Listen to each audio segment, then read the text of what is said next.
That was good timing. I'm here with Adrian Holovaty from Every Block, and I wanted to ask you, well, I have two questions definitely off the top of my head. We'll see if I come up with a third.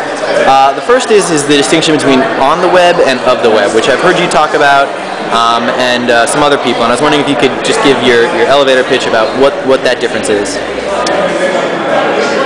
Well, it can mean many different things, and I think the most recent time that I talked about it, probably what you saw was when I was talking about maps on web pages, and particularly when you have a mashup that, say it's just like for purposes of an example, it's like a crime mashup, and it lets you say, just show me the homicides, and then there's like a little date selector, show me just the ones in January to February, and then it like automatically changes the data, right, like dynamically, but there's no URL for that particular query, and it's just sort of this embedded widget on the page, and you can't link to that particular query of homicides in January, whereas, so that's something on the web, but something of the web is more like every concept gets its own URL, so I can bookmark this particular query that I've done. Very geeky, so. Well, but I think it's cool. It's a good distinction. The second question is, and this, I think is more of a personal preference thing for everybody, but Ruby on Rails versus Django.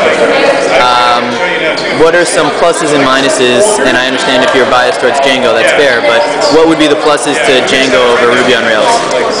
Well, it's above all a language thing.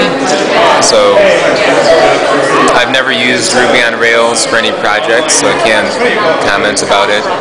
But if you're using Python and you want to take advantage of all the Python libraries out there and your existing knowledge, probably makes more sense for you to try a Python web framework.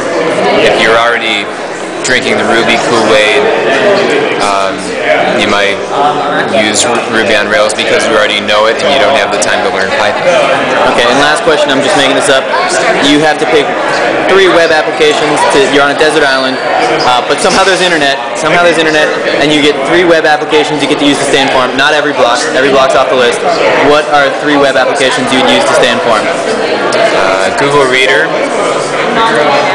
and YouTube, and